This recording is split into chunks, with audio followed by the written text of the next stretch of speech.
अस्सलाम वालेकुम दोस्तों, कैसे हैं आप सब। मैं ज़ुबीना फ़याज़ एक बार फिर आपके साथ। तो मैं शुरू करती हूँ ये इश्क पार्ट 12। कैसी हो दानैन? आनम उसके गले लगती ही बोली। मैं ठीक हूँ, और तुम? दानी गर्मजोशी से नहीं मिली। मैं भी बिल्कुल ठीक। बैठो, आनम उसे देखकर बोली। आहिल बाहर से ही छोड़कर चला गया था। वो मुझे डैड से मिलना था। दानी जबरन मुस्कुराती अंदर चली गई। आनम शाने उचकाती गार्डन की जानिब चल दी। सानिया तैयार होकर बाहर निकल रही थी जब दानी दरवाजे पर पहुंची। दानी से मिलकर वो चली गई और दानी जुबैर के पास आ गई। जब से आहिल ने मना किया था, दानी जुबैर से गले मिलने से गरेज बरत रही थी। डैड, आजकल क्या कर रहे हैं आप? दानी आसपास देखती बोली। कुछ नहीं, बस इलेक्शन की तैयारियों में मसरूफ़ है। काम तो कुछ भी नहीं रहा, वो मजलूमियत से बोले। तो फिर ये सब कैसे कर रहे हैं आप? दानी फिक्रमंदी से पूछ रही थी। भीख मांग कर, और कैसे? कुछ से उधार लेकर, जुबैर अफसोस से बोले।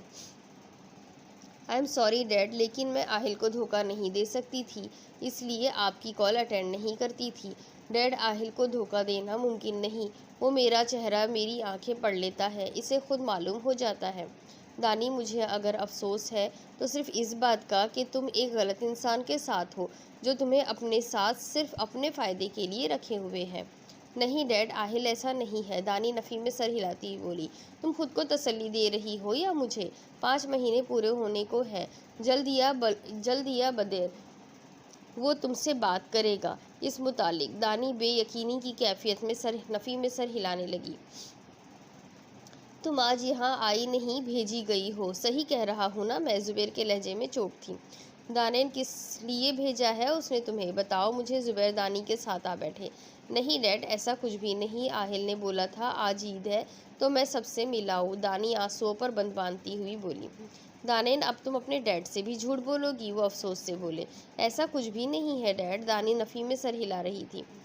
1 मिनट, आसिम आया है, मैं कुछ देर तक आता हूँ। जुबैर जानता था आहिल ने दानी को लैपटॉप लेने के लिए भेजा होगा, इसलिए खुद ही मौका फराहम कर दिया ताकि दानी को रंगे हाथों पकड़ सके। दानी ने मौके को गनीमत जाना और जुबैर के जाते ही उठ खड़ी हुई। नहीं आहिल, मेरा इस्तेमाल नहीं कर सकता। दानी बोलती हुई अलमारी के सामने आ गई। दानी लॉक जानती थी, इसलिए एक ही लम्हे में खोल लिया, लेकिन अंदर चंद पेपर्स और पैसों के सिवा कुछ भी नहीं था। आहिल ने कहा था लॉकर में होगा, लेकिन यहाँ तो नहीं है। दानी लॉकर बंद करके अलमारी में तलाशने लगी। दानी, क्या ढूंढ रही हो? जुबैर की आवाज़ पर दानी उछल पड़ी। कुछ भी नहीं डैड।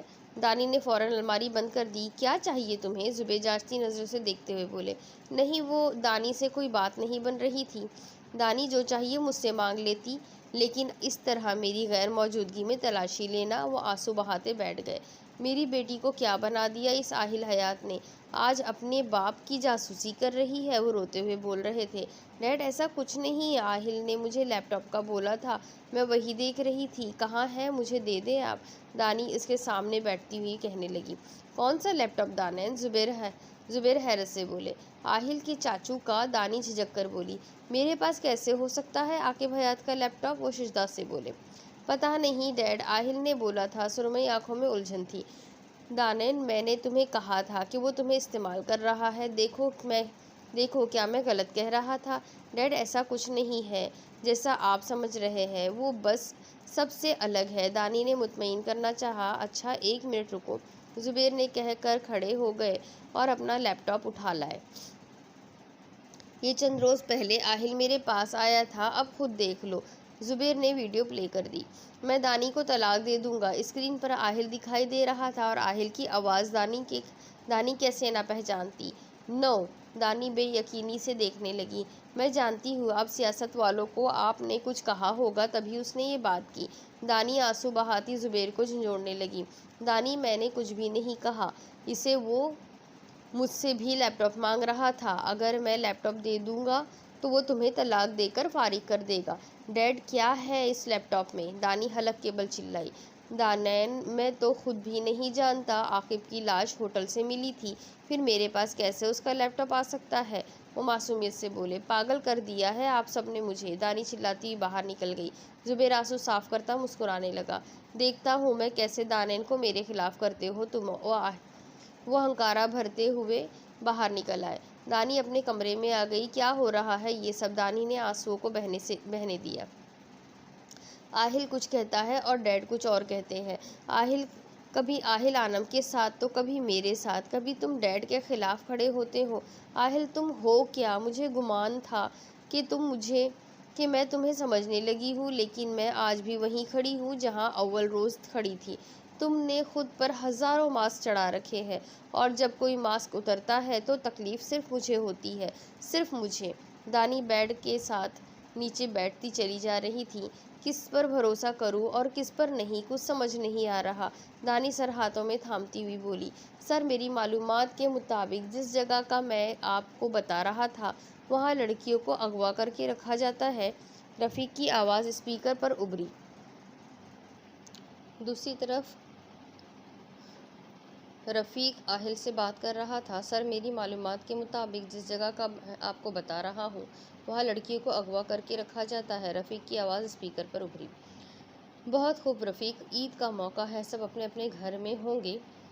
मेरा ख़याल वहाँ कोई ख़ास इंतज़ाम नहीं होगा आज। आहिल टहलता हुआ कह रहा था। जी सर, मौका तो यही है। मैंने आईजी से बात की है, कुछ बड़े ऑफिसर को मेरे हमराह भेजेंगे। ठीक है, तुम जाओ और सबसे पहले मुझे खबर देना दुनिया इनके बॉस की और इसमें मलूस तमाम अफराद की। आहिल ने कहकर फ़ोन बंद कर दिया। दानी का फ़ोन ऑफ क्यों जा रहा है? आहिल फिक्रमंदी से बोला।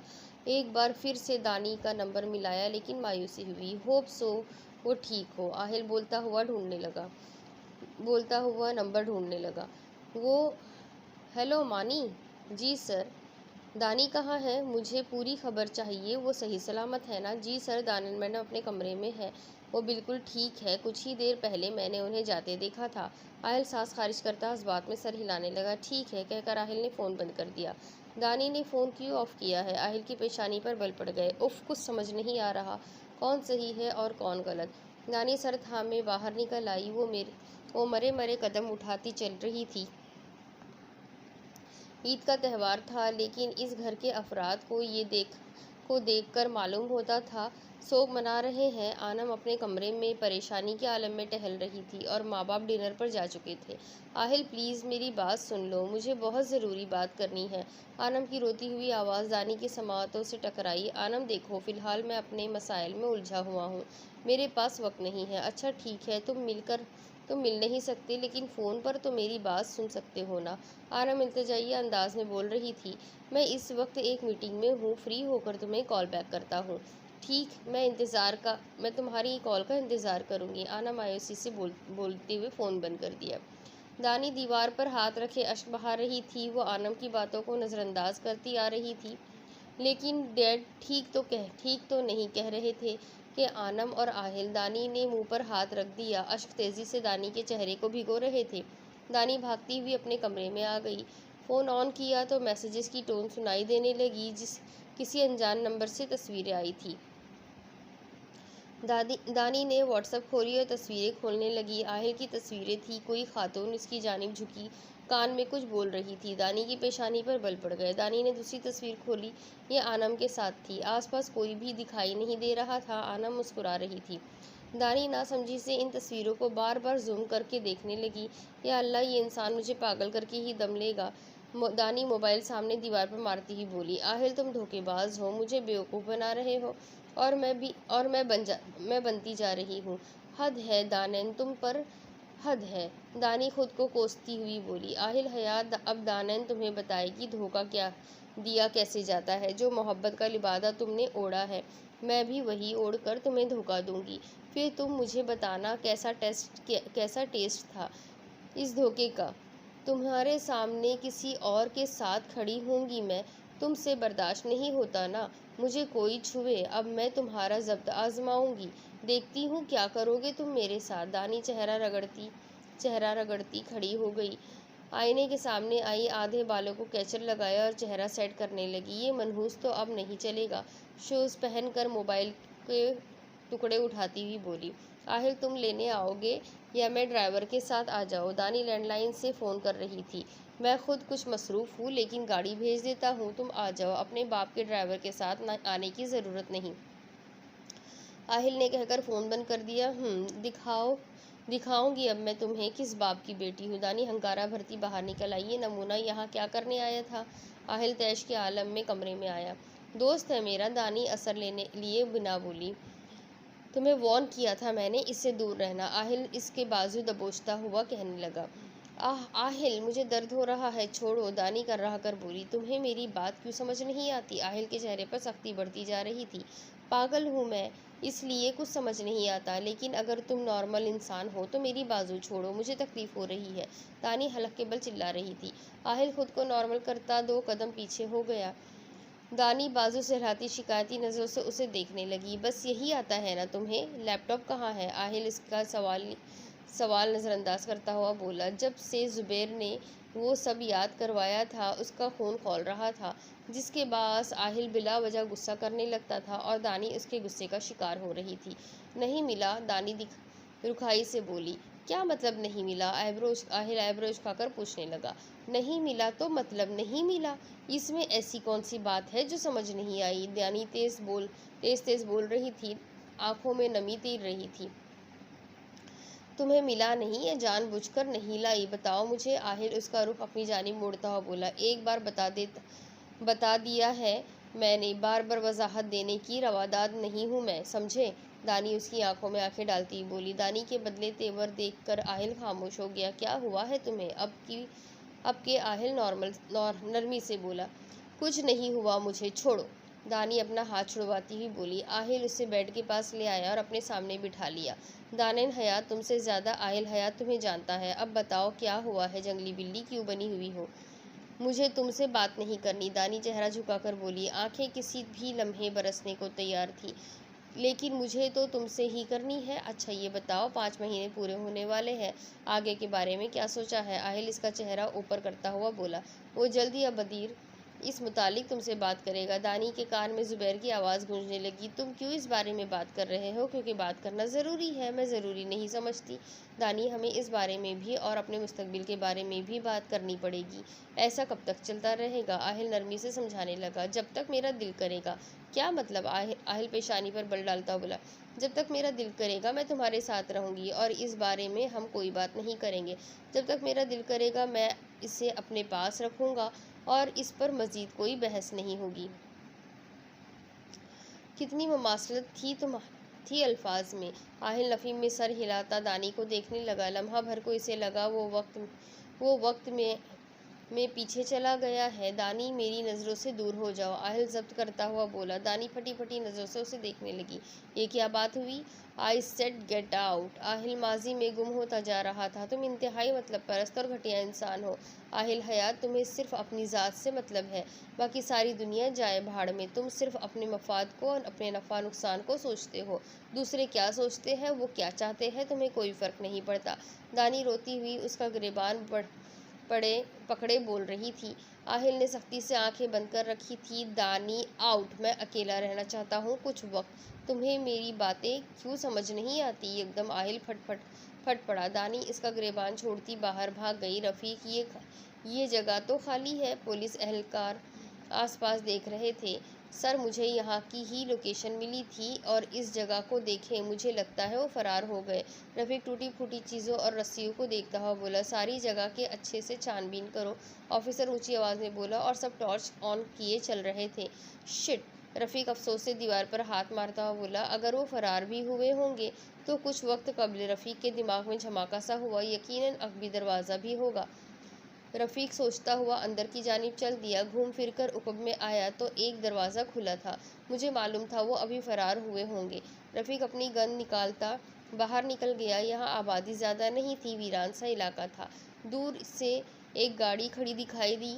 रफ़ीक मोहतात अंदाज में आगे बढ़ने लगा। तुम इन्हें ले जाओ, जो बाकी सामान है मैं ले आता हूँ बाइक पर। अगर सर को मालूम हो गया तो 1 मिनट में काम तमाम करेंगे। रफ़ीक रफ़ीक करीब पहुंचा तो आवाज़ सुनाई देने लगी। रफ़ीक ने आगे होकर देखा तो गाड़ी में लड़कियां थीं, लेकिन इसके आगे जाने से पहले ही वो गाड़ी वाला निकल गया। रफ़ीक फूंक फूंक कर कदम उठाता आगे बढ़ रहा था। जो ही वो इसके अकब में पहुंचा, रफ़ीक ने उसके सर पर गन मार दी और वो सर पर हाथ रखे चेहरा मोड़कर रफ़ीक को देखने लगा। खून नहीं निकला था क्योंकि गोली नहीं चलाई थी। रफ़ीक ने इसे अपने ठिकाने पर पहुंचा दिया क्योंकि आहिल खुद डील करना चाहता था और खुद वापस इसी घर में आ गया।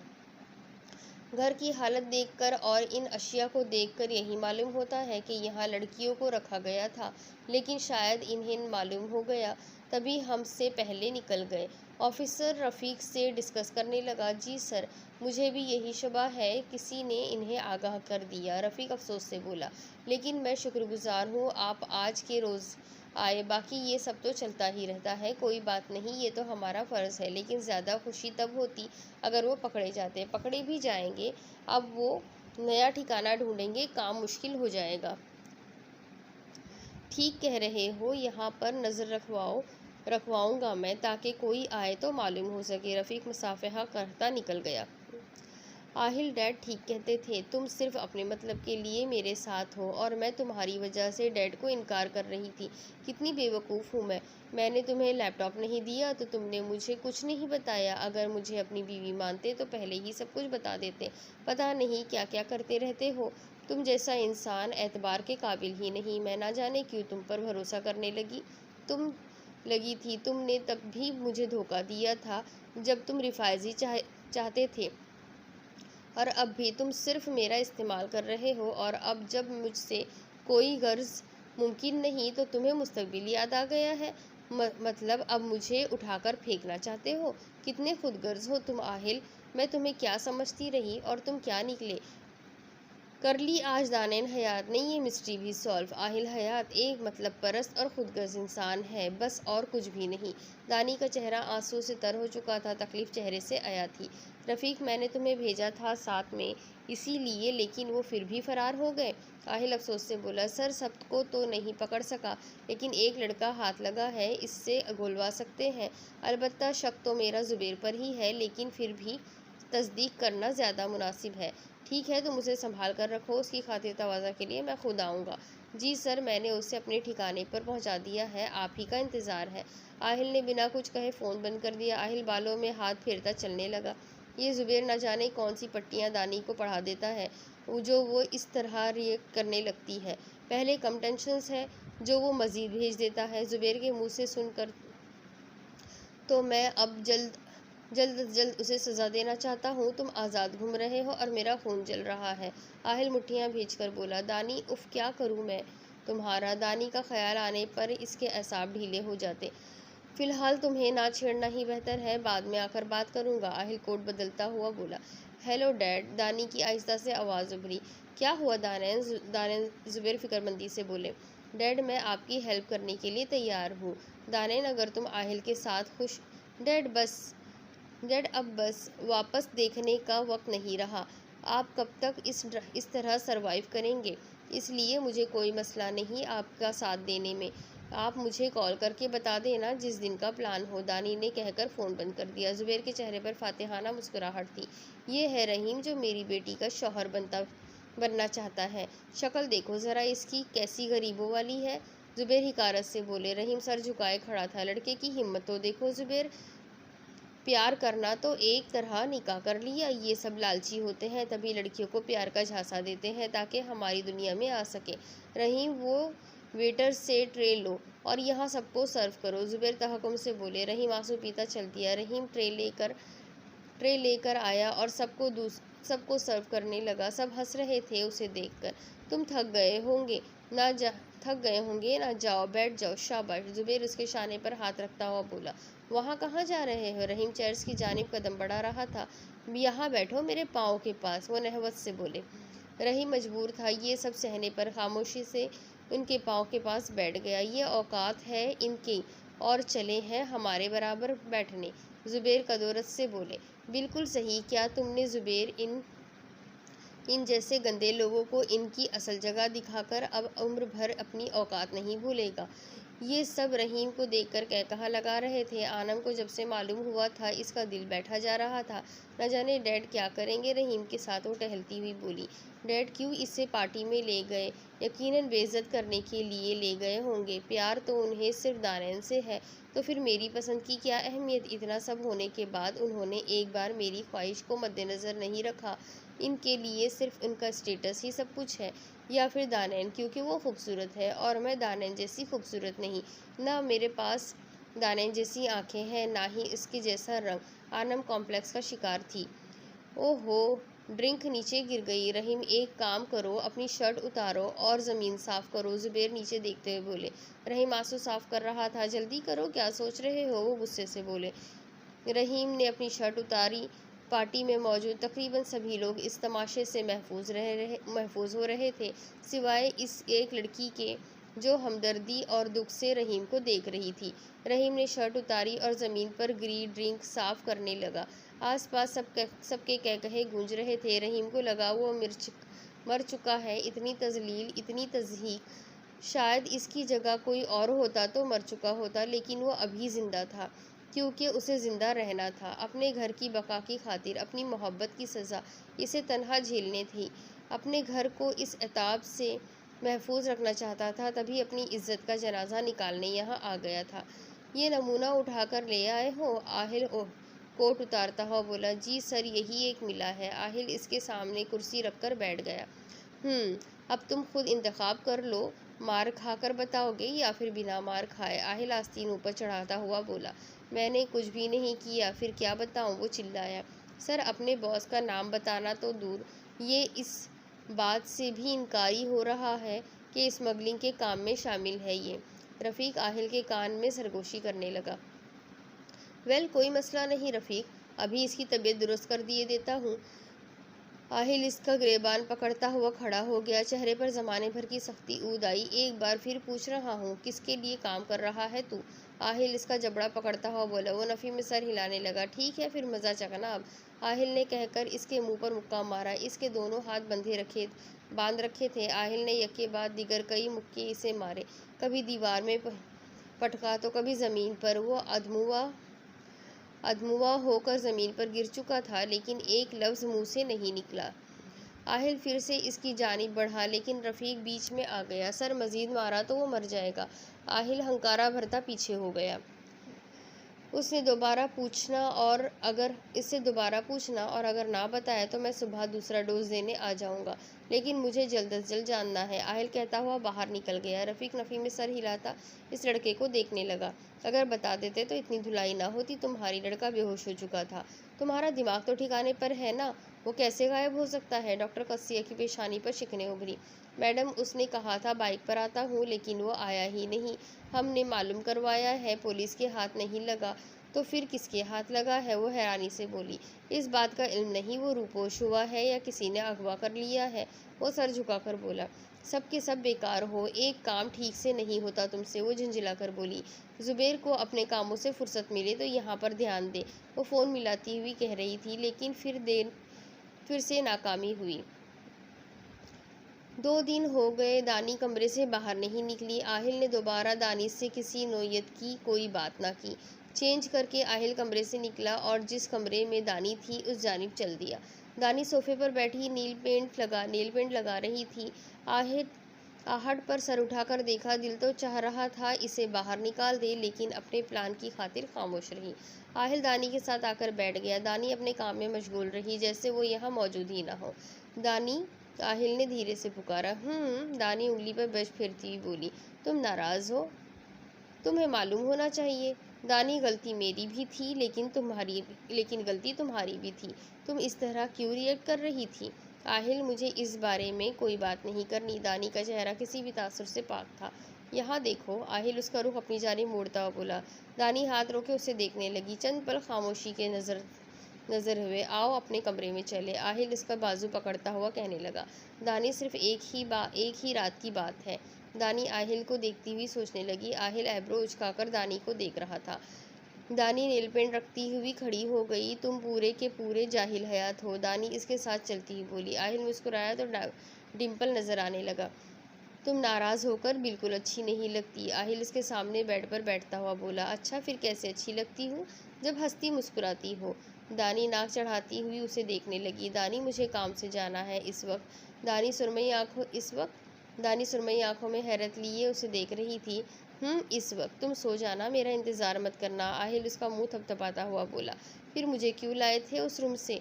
अगर तुमने खुद चले जाना था तो। दानी मुंह बसोरती हुई कहने लगी। तुम्हें तंग करने के लिए। आहिल इसकी पेशानी से पेशानी टकराता हुआ बोला।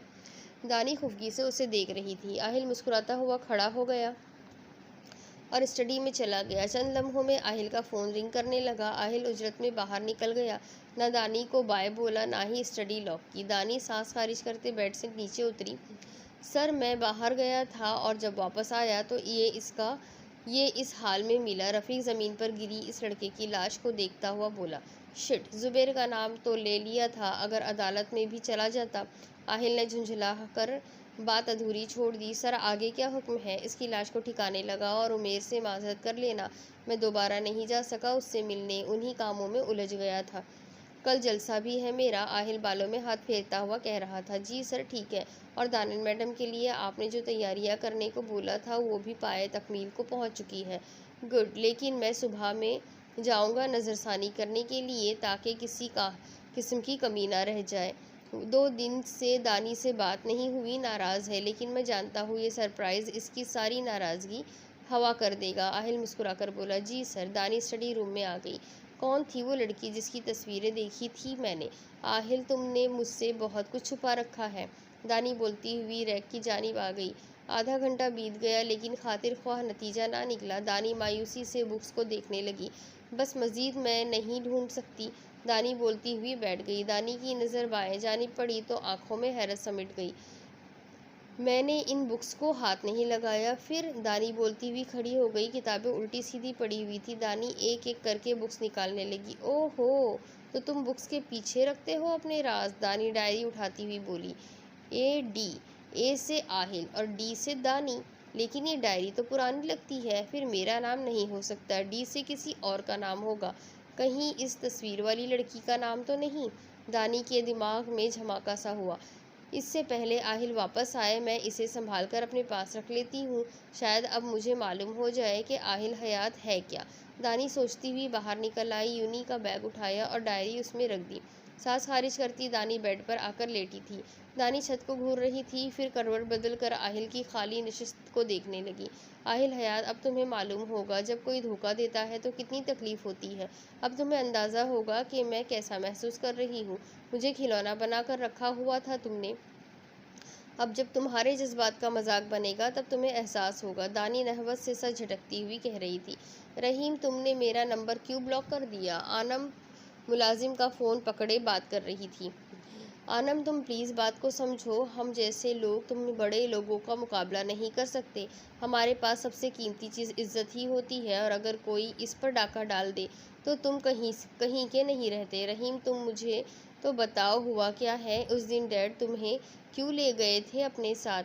इस रात का मंजर नज़रों के सामने घूमा तो रहीम की आंखों से एक आंसू छलक पड़ा। बस तुम छोड़ो उस रात को।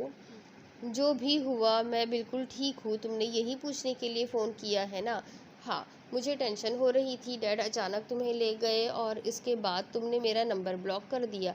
आनम, अगर हमारे हाथों में मिलने की लकीर होगी तो हम ज़रूर मिलेंगे, और अगर मिलने की लकीर नहीं है तो फिर कितने की कोशिश क्यों ना करें, हम कभी एक नहीं हो सकते। रहीम तहम्मुल से बोला। प्लीज़ ऐसा मत बोलो। आनम की आंखों से आंसू गिरने लगे। आनम, हकीकत पसंद बनो। ख्यालों की दुनिया में रहने वालों को अक्सर हकीकत तोड़ देती है। मैं नहीं टूटना चाहती। मैं नहीं चाहती हमारे ख्वाब टूटे। एक छोटी सी तो ख्वाहिश की थी मैंने, तुम्हारा साथ, बस, और कुछ भी नहीं। आनम, किस्मत के आगे मैं भी मजबूर हूँ और तुम भी। हम अपने नसीब से लड़ नहीं सकते। मैं नहीं मानती कुछ भी। मैंने आज तक बर्दाश्त किया। मुझसे ज़्यादा दानी को अहमियत दी जाती है। इसे मुझसे ज़्यादा मोहब्बत मिली। मैं खामोश रही, कुछ नहीं कहा मैंने। लेकिन तुम से दस्तबरदार नहीं हो सकती रहीम। मैंने फ़ोन में आनम की सिसकियाँ सुनाई दे रही थी। रहीम, मैं इससे ज़्यादा शिकस्तना थी। उसने फ़ोन बंद कर दिया। हेलो रहीम, रहीम मेरी बात सुनो। हेलो रहीम, आनम बोल रही थी, लेकिन जब फ़ोन देखा तो कॉल ड्रॉप हो चुकी थी। आनम वहीं ज़मीन पर बैठ गई और रोने लगी। डैड क्यों कर रहे हैं आप ऐसा? किस्मत से ज़्यादा तो आप हमें अलग करने के दर पर है। आनम गाल रगड़ती खड़ी हुई छुरी उठाई और ज़ुबैर के कमरे की जानिब चल पड़ी। दरवाज़ा नॉक किया और खोलकर अंदर दाखिल हो गई। आनम, क्या हुआ तुम इस वक्त? सानिया हैरत से बोली। डैड, आज इस बात का फैसला हो ही जाए। फिर किस बात का फैसला? वो आनम के हाथ में छुरी देखकर परेशान रह गए। या तो मेरा और रहीम का रिश्ता बाकी रहेगा या फिर मैं। बताए, अब आपके लिए आपकी क्लास ज़्यादा अहमियत रखती है या मेरी ज़िंदगी? आनम हज़ियानी अंदाज में बोल रही थी। आनम प्लीज़ इसको हटाओ, हाथ पर लग जाएगी। ज़ुबैर फिक्रमंदी से बोले। मेरी बात का जवाब दे आनम, ये बच्चों के खेलने की चीज़ नहीं। प्लीज़ अपने डैड की बात मानो, फेंक दो इसे, कुछ हो जाएगा। वो आहिस्ता आहिस्ता आगे बढ़ रहे थे। डैड, अगर आपने मज़ीद एक कदम बढ़ाया तो मैं चला दूंगी। आनम ज़ोर देकर बोली। खून का एक कतरा आनम की कलाई से मार्बल के फर्श पर जा गिरा। ठीक है, मैं कुछ नहीं करूँगा, लेकिन प्लीज़ तुम इसे फेंक दो, खून बह रहा है। ज़ुबैर के चेहरे पर परेशानी की लकीरें थीं। आनम, डैड की बात मान लो, हम इस रिश्ते को ख़त्म नहीं करेंगे। अब तो छोड़ दो इसे। सानिया फटी फटी आंखों से उसे देखती हुई बोली। प्रॉमिस? आनम ज़ुबैर की आंखों में देखती हुई पूछ रही थी। प्रॉमिस। आनम ने छुरी नीचे फेंक दी। ज़ुबैर ने आगे बढ़कर उसे सीने से लगा लिया। पागल हो क्या? भला तुमसे बढ़कर मुझे अपनी क्लास हो सकती है? वो नम आंखों से बोले। डैड प्लीज़ हमें अलग मत होने देना, मैं मर जाऊंगी। आनम का चेहरा आंसू से तर था। इलेक्शन हो जाए फिर धूमधाम से तुम्हारी शादी कर दूंगा। ज़ुबैर इसकी पेशानी पर बोसा देते हुए बोले। सच में डैड? आनम नम आंखों से मुस्कुरा रही थी। बिल्कुल। सानिया भी आगे आ गई। आइंदा कभी ऐसा सोचना भी मत। वो खुफगी से देखती बोली। Thank you mom dad. आनम दोनों के वसत में थी। सानिया भी नम आंखों से मुस्कुराने लगी। अब तुम कमरे में जाओ और पुरसुकून होकर सो जाओ। ज़ुबैर उसके सर पर हाथ रखते हुए बोले। Okay dad. आनम की खुशी का कोई ठिकाना नहीं था। तुम सच में इनकी शादी करवाओगे? सानिया ज़ुबैर को देखती ही बोली। अब तो करवानी पड़ेगी, अपने सामने आनम को मरते नहीं देख सकता मैं। ज़ुबैर रुख फेर कर बोले। ठीक कह रहे हो तुम। वैसे भी अब तो सबको इल्म हो चुका है, फिर क्या फ़ायदा इन्हें अलग करने का? सानिया अफसोस से बोली। ज़ुबैर नंबर मिलाते बाहर निकल गए। जी डैड। दानी नींद के खुमार में थी। दानी, कल के लिए तैयार हो तुम? जी डैड, कन्फर्म है, आई एम रेडी। ओके ठीक है, फिर कल मुलाकात होगी। Okay dad. दानी फ़ोन बंद करती फिर से सो गई।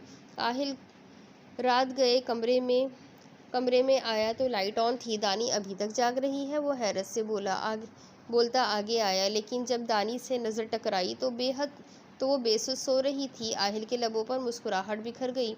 आहिल चेंज करके अपनी जगह पर आ गया। सुरमई आंखें इस वक्त पर्दे में थी। आहिल की नज़रें दानी के रोशन चेहरे पर थी, जहाँ इसके बाल मुंतशिर थे।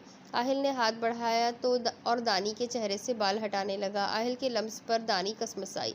दानी की नींद खराब न हो, इस ख्याल के तहत आहिल ने फ़ौरन अपना हाथ हटा लिया। आहिल यकटक दानी को देख रहा था। दानी नींद में मुस्कुराने लगी तो आहिल भी मुस्कुरा दिया। दानी को देखता वो कब नींद की वादी में उतरा, उसे खुद भी मालूम ना हुआ। अब इसके आगे की स्टोरी मैं आपको अगली किस्त में सुनाऊंगी। क्या होगा आगे? दानी और उसके बाप ने मिलकर क्या ऐसा फैसला किया है? दानी किस तरीके से आहिल को धोखा देने वाली है? और क्या होगा? क्या सचमुच आनम और रहीम की शादी ज़ुबैर करवा देगा? ये सब कुछ जानने के लिए मेरे साथ बने रहिए। अगली किस्त में फिर मिलेंगे। अल्लाह हाफ़िज़।